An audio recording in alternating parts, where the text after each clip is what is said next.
আসসালামু আলাইকুম। আজকে আমরা দেখব কারা অধিদপ্তরের কারারক্ষী ও মহিলা কারারক্ষী পদে প্রশ্নের সমাধান। আমি লিখতে জানি বাক্যটির ইংরেজি হবে I know how to write। আমি লিখতে জানি বাক্যটির ইংরেজি হবে I know how to write। We should abstain dash smoking। We should abstain from smoking। We should abstain from smoking। What is the what is the time dash your watch? What is the time by your watch? What is the time by your watch? Bangladesh কত সালে জাতিসংঘের সদস্যপদ লাভ করে? ১৯৭৪ সালে। বাংলাদেশ কত সালে জাতিসংঘের সদস্যপদ লাভ করে? ১৯৭৪ সালে। নাবিক শব্দের সন্ধিবিচ্ছেদ কোনটি? নৌ যোগ ইক, নাবিক। নাবিক শব্দের সঠিক সন্ধিবিচ্ছেদ হচ্ছে নৌ যোগ ইক, নাবিক। চর্যাপদের পুঁথি আবিষ্কৃত হয় কত সালে? চর্যাপদের পুঁথি আবিষ্কৃত হয় ১৯০৭ সালে। চর্যাপদের পুঁথি আবিষ্কৃত হয় কত সালে? ১৯০৭ সালে।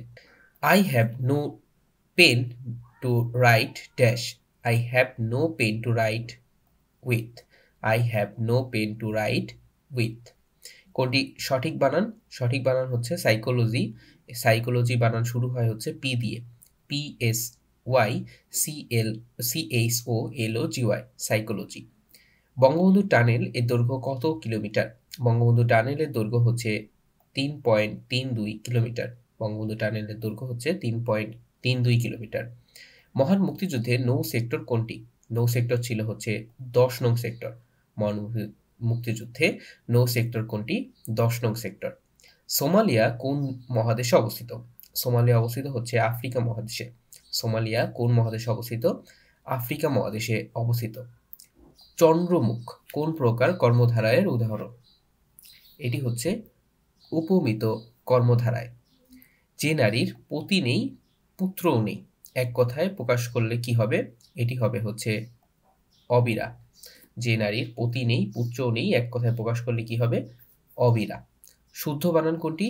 মুমূর্ষু। এখানে শুদ্ধ বানান হচ্ছে, মনে রাখবেন, যেটির দীর্ঘকার মাঝখানে, মানে ময়ের দীর্ঘকার হচ্ছে মাঝখানে, সেটি হচ্ছে সঠিক। দুই পাশে রস্যু এবং মাঝখানে দীর্ঘ। ময় রস্যু, ময় দীর্ঘ, মূর্ধন্যাশয় রস্যু। পত্নী শব্দের সমার্থক শব্দ কোনটি?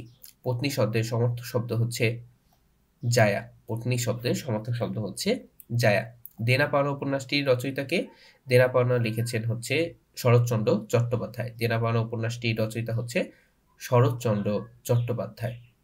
মহামান্য রাষ্ট্রপতির সরকারি বাসভবনের নাম কি? বঙ্গভবন। মহামান্য রাষ্ট্রপতির সরকারি বাসভবনের নাম হচ্ছে Bangabhaban.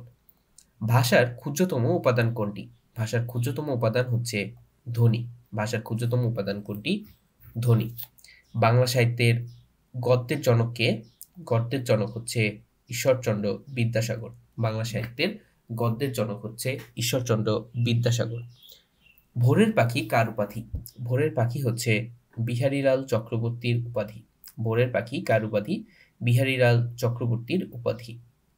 What is place of work? এটি কি ধরনের সেন্টেন্স? এটি হচ্ছে একটি exclamatory sentence.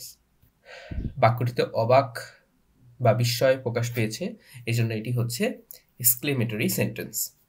Passive form of do the work. Do the ওয়ার্কের প্যাসিভ ফর্ম হবে হচ্ছে let the work be done. Passive form of do the work এর প্যাসিভ ফর্ম হবে let the work be done. Choose the correct spelling. এখানে correct spelling হচ্ছে accessories, A double C E double S O R I E S, accessories. Choose the correct spelling accessories. Ambition এর সমার্থক শব্দ কোনটি? Ambition এর সমার্থক শব্দ হচ্ছে ডিজায়ার। অ্যাম্বিশন এর সমার্থক শব্দ কোনটি? ডিজায়ার। হাউসহোল্ড শব্দের অর্থ কি? হাউসহোল্ড শব্দের অর্থ হচ্ছে ঘরবাড়ি। হাউসহোল্ড শব্দের অর্থ কি? ঘরবাড়ি।